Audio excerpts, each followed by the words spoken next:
আসসালামু আলাইকুম ভিউয়ার্স, আশা করি সকলেই ভালো আছেন এবং আপনাদের দয়ায় আমি মোহাম্মদ সবুজ ইসলাম অনেক ভালো আছি।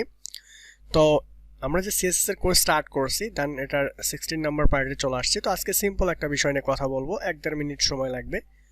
অ্যান্ড এটা হচ্ছে গুগল ওয়েবমাস্টার টুল ক্রাউলার অ্যাক্সেস লিঙ্ক। আসলে অ্যাক্সেস আপনি কিভাবে হচ্ছে কিনা আসলে এটা বোঝার জন্য এই ছোট একটা ভিডিও বানানো। তাহলে সাইট ম্যাপ লিঙ্কের ওপর গুগল ওয়েবমাস্টার রয়েছে ক্রাউলার অ্যাক্সেস লিঙ্ক। একটা এক্সাম্পল থাকবে এরকম। আমি ওপেন লিঙ্কে যদি ইমেজে ক্লিক করি তাহলে এই টাইপ থাকবে, আপনাদের সম্পূর্ণ দেখানোর চেষ্টা করতেছি।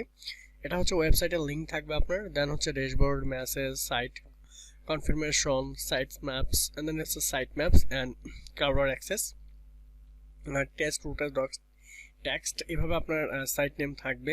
দেন হচ্ছে 200 সোর্স, এখানে হচ্ছে 14 ঘন্টা আগে ডাউনলোডেড, দেন হচ্ছে এই টাইপের সব কিছু থাকবে। ওকে, অ্যান্ড ফাইনালি আপনি যদি চান আপনার সাইটের কোন অংশে গুগল বা অন্য কোনো সার্চ ইঞ্জিন স্ক্রলিং না করুক, তাহলে রুট বক্স টেক্সট ফাইল ব্যবহার করে করতে পারেন। এটা তৈরির পদ্ধতি আগে দেখিয়েছি। গুগল ওয়েবমাস্টার টুল আপনি এই রুটবক্স ডট টেক্সট ফাইল পরীক্ষা করে দেখতে পারেন।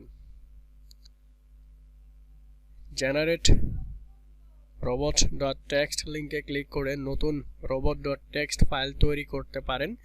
আর রিমুভ ইউআরএল লিঙ্কে ক্লিক করে গুগল সার্চ রেজাল্ট দেখায় এমন কোনো পেজে সরিয়ে ফেলতে পারেন। হতে পারে এমন কোনো পেজ আপনার সাইটে আগে ছিল, এখন নেই, সেক্ষেত্রে এটা কার্যকরী হবে। আসলে আশা করি আপনি বুঝতে পেরেছেন, সিম্পল একটা বিষয়, এটা আপনি পারবেন। তো thank you so much watching this tutorial. Next আবার দেখা হচ্ছে আপনাদের সাথে।